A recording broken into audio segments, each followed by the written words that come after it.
고이를 맞으며 40여 년 전 1967년에 한국 남자의 평균 수명이 59.7세였다. 1960년대는 한국의 남자는 60을 넘기는 것이 흔하지 않아 61세가 되는 사람의 회갑이 오늘날의 고이보다 더 큰 경사로 축복받았다. 그때는 마을 노인들이 회갑을 맞으면 마당에 차일막을 치고 멍석도 깔고 사람들을 모아 때로는 장구가락에 춤을 추고 흥을 돋우면서 회갑잔치를 열어 마을 전체가 축제의 한마당이 되었다. 이날 마을 사람들은 회갑을 맞은 사람의 장수를 축복하고 건강한 여생을 보내도록 기원하며 음식을 나누어 먹으면서 그날의 의미를 새기는데, 이러한 풍습은 우리나라 전래의 아름다운 미풍향 속의 하나였다. 그러나 오늘날에는 의술의 발달로 사람의 수명이 부쩍 늘면서 회갑의 의미는 점점 퇴색해지고 오히려 고이연을 큰 경사로 삼고 있어서 풍속도가 많이 변했음을 알 수 있다. 나는 슬하에 일남 삼녀를 두었다. 젊은 시절 그 애들을 키우며 직장 생활에서 앞만 보고 바쁘게 살다 보니 60대를 지나 어느덧 70대의 생애에 접어들었다. 그동안 자식들이 성장하여 결혼하고 가정들을 꾸려 민들레 솜털이 때가 되면 바람 타고 둥지를 떠나가듯 자식들이 모두 떠난 후 지금 각지에 흩어져 살고 있다. 손자, 손녀들이 보고 싶어 눈에 아른거릴 때는 몇 번이고 망설이다. 1년에 한두 번쯤은 노부부가 나들이를 겸해서 자식들이 사는 곳으로 찾아 나선다. 반대로 명절 때나 우리 두 사람의 생일 때는 어김없이 자식들이 그들의 짝과 손자, 손녀를 앞세우고 우리가 살고 있는 시골집을 찾아온다. 그 애들을 만날 때는 늘 반갑고 좋아. 사람이 늙어도 자식과 손주 녀석들 기다리는 낙이 있고, 대다수 시골 부모들이 그렇듯이 땀 흘려 농사를 지어 곡식과 양념거리를 자식들에게 보낼 때는 부모로서의 흐뭇한 마음과 보람을 느낀다. 그런데 이번에는 자식들뿐만 아니라 지난 5월 22일 서울 경운동에서 만났던 제자들에게도 마늘과 양파를 조금씩 포장해서 보내주었다. 이 일이 서울에 사는 다른 제자들에게 알려져 큰 파장을 일으켰다. 1982년도에 졸업한 Y고 내가 담임을 맡은 3학년 3반 딸들 몇 명이 반창회 모임을 조직하여 한 달에 한 번씩 만나는데, 지난 6월 달 이 모임 도중에 민희가 나와 통화하던 전화를 인숙이에게 건네주어 받았는데, 인숙이는 노골적으로 나에게 섭섭한 마음을 토로했다. 섭섭해요, 선생님. 왜 나만 빼놓으셨어요? 부록의 나이를 훨씬 넘어 50을 바라보는 나이인데도 여고 시절 때처럼 시기심이 발동한 것이다. 그래, 미안하게 됐어. 바로 포장해서 너도 좀 보내줄게.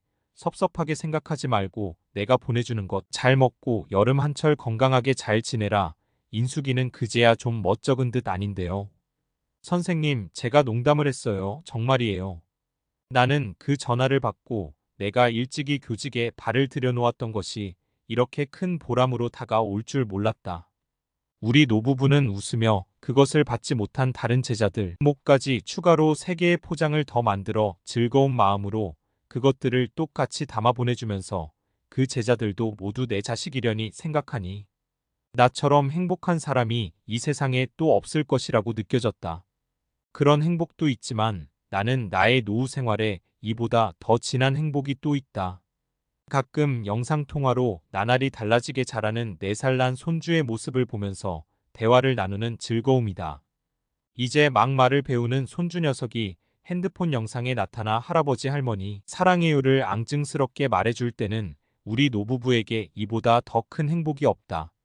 그 손자가 자라서 결혼하고 또 하나의 가정을 꾸리는 보람과 거기서 얻는 노후 삶의 값진 의미를 더 향유할 수 없을지라도 그저 지금의 손주 녀석들이 그렇게 귀엽고 예쁠 수가 없다. 자식 어릴 때보다 더 애틋한 정을 느끼는 것은 우리 한국 할아버지의 공통된 마음일 것이다. 그러는 사이 흐르는 세월을 비켜갈 수 없어서 나는 금년 2009년 5월 고이를 맞았다. 옛날부터 70을 사는 인생은 드물다라는 인생 70 고래일을 사람들이 쓰기 쉽도록 줄여 흔히 고이라는 말을 쓰고 있는데, 지난 5월 27만 2009년일이 나의 고이날일이었다.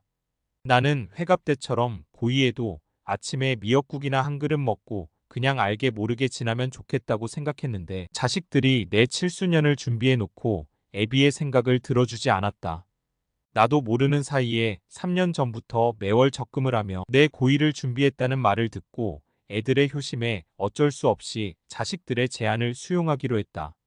직장 생활을 하는 아이들의 편의를 위해 생일을 며칠 앞둔 지난 5월 23일 토요일 오후 6시 인근 어느 한적한 시골 마을 식당에 자리를 마련하고 고이기념 연회를 벌였다. 나의 친가와 처가의 식구들만 60여 명이 모인 자리에 대전철도청에 근무하는 밀양세종고등학교 제자 김혜곤 군이 찾아와 축복해주는 가운데 단출하면서도 오붓한 분위기가 조성되어 교직 생활의 보람에 더해 나는 여태껏 살아오면서 그날만큼 행복한 날은 없었다. 둘째 사위가 이마에 흰띠를 두르고 마이크를 잡고 이날 밤 행사 진행을 맡았는데 나에게 마이크를 넘겨 먼저 인사를 하라고 했다. 자식들 공부시켜 모두 직장 생활에 짝들을 다 맞추어 놓았고 그리고 손자 하나와 외손자 둘, 외손녀 셋 등 6손자 손녀들을 보았으니 더 이상 바랄 것이 없다고 생각한 그 순간 나는 너무 행복했다. 마이크를 잡은 나는 원근을 마다하지 않고 찾아와 나의 고의를 축복해 주시는 양가 친척들에게 고마운 마음을 먼저 전하고 지나간 내 생애를 잠시 뒤돌아보았다. 그때 나의 머리에 떠오른 것은 그 자리에 나와 함께 나란히 앉은 나의 아내였다. 나에게 젊은 날 시집와서 그동안 시부모 잘 봉양하며 아들, 딸 낳아 잘 기르고 남편 내조는 물론 시동생들 뒷바라지까지도 잘하면서 한평생 가족을 위해 헌신적으로 살아온 사람. 나의 아내에 대한 뜨거운 연민의 정을 느끼지 않을 수 없었다. 나는 그동안의 아내의 노고를 생각하고 거리낌 없이 그 자리에서 고생했다고 말하고 진심으로 사랑한다는 말도 했다. 그 순간 내빈들이 뜨거운 박수를 보내줬다. 그런 다음 나는 나의 아들, 딸들이 바르게 잘 자라주어서 평소 마음속에 담아두었던 고맙다는 말도 스스럼 없이 표현했다. 아내와 자식들을 자랑하거나 고맙다고 하면 팔불출이 된다는 우리 사회의 통념을 깨고 이날만큼은 내가 좀 모자라는 사람이 되어도 좋다는 마음으로 일가 친척들이 모인 자리에서 평소에 나의 소회를 유감없이 털어놓았던 것이다. 이어서 장남이 준비한 70년 전 내가 태어나 자라나던 시대 배경인 태평양 전쟁과 1950년 발발한 6.25 전쟁의 참상을 동영상으로 모은 장면, 그리고 젊은 시절 아내에게 장가올 때 찍었던 나의 모습, 꿈 많던 젊은 시절의 나의 인생 역정의 갖가지 모습들과 가족, 그리고 형제자매들이 평소 내게 하고 싶었던 말들을 내게 전하는 장면과 그리고 아이들이 자라면서 찍었던 앨범 사진들을 편집하여 파워포인트 영상 스크린에 상영하였다.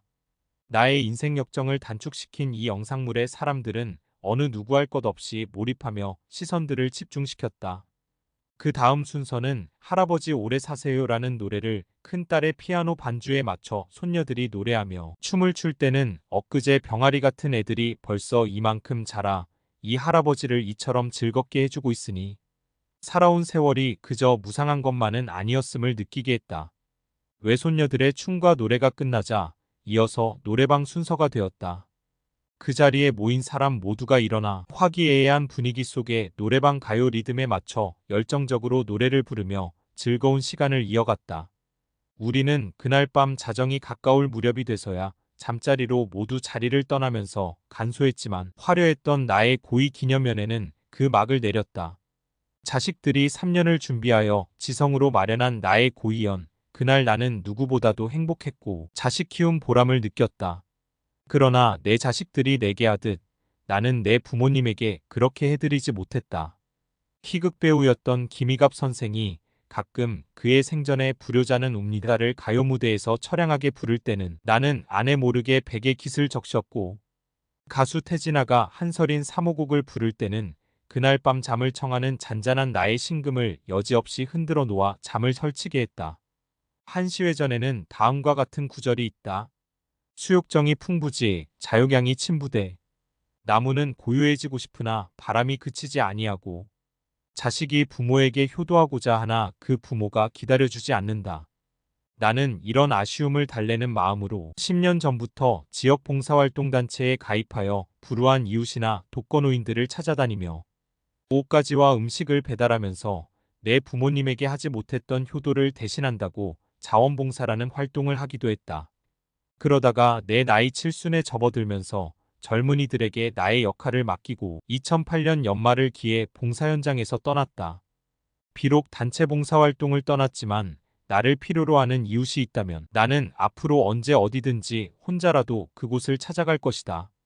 그리고 한결같이 나를 위해주는 아내와 자식들이 있고 귀여운 손자와 손녀들이 있어 나의 노후가 이처럼 더 이상 행복할 수가 없다고 생각한다. 이렇게 나는 살아있는 날까지 아내와 함께 그리고 이웃과 더불어 살다가 나의 사랑하는 가족과 그리고 내가 이 세상에 태어나 교분을 맺고 정을 나누었던 모든 사람들과 그 인연이 닿는 날, 이 아름다운 세상 소풍 왔다가 돌아간다고 말한 천상병 시인이 그렇게 떠났듯이 나도 아무런 미련 없이 바람처럼 이 세상을 호련히 떠날 것이다. 편집된 그 영상을 보니까 제가 감격을 해가지고 말이 안 나올 것 같습니다. 저 생애를 전부 다 여기 편집을 해놓은 것 같습니다. 아주 어려운 시기에 2차 대전 당시에 태어나가지고 1940년에 태어나가지고 1950년에 6.25 전쟁을 겪으면서 아주 어려운 시기에 어린 시절을 보내고 꿈 많던 시절에 꿈을 실현하기 위해서 남들보다 좀 더 성실하게 살았다는 제 생애의 아주 중요한 실천 덕목이었습니다. 그리고 오늘 이 자리 오기까지 여러 이 생애에 많은 과정을 거쳤습니다만 그 중에서도 이 자리에 계신 여러분들이 제가 살아가는 과정에 마음에 큰 울타리가 되어 주시고 그래서 거기에 힘을 많이 얻고 제 인생을 살아오면서 정말 여러분들께 특히 김창남 저희 내자는 지금까지 저희 부모님 잘 모시고 자녀들 잘 키우고 또 저 시중도 남편 시중도 아주 훌륭하게 잘해서 단란한 가정을 이루어 나가는 데 하나의 큰 역할을 했습니다.